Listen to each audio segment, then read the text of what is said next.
Captiva'ni realniy yaxshisini, ishi yo'g'ini, tana holatdagisini qidirib yurganlar uchun bizda navbatdagi Captiva avtomobili sotuvda. Captiva 3 2015-yil ishlab chiqarilgan, bosib o'tgan masofasi probegi 118 ming kilometr.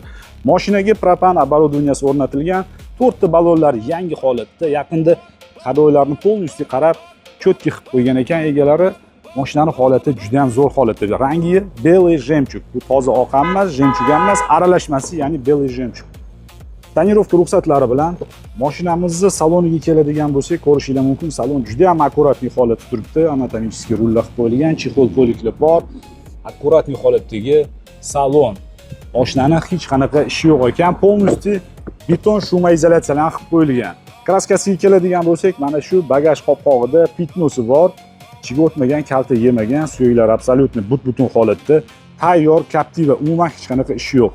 Xolos, maza qilib haydaysiz. Narxiga keladigan bo'lsak, narxi $10,900. Telefon raqamlarini pastda qoldiramiz. Aloqaga chiqinglar, kelinglar, ko'ringlar, baraka qilib olib ketinglar. Manzil Toshkent shahar.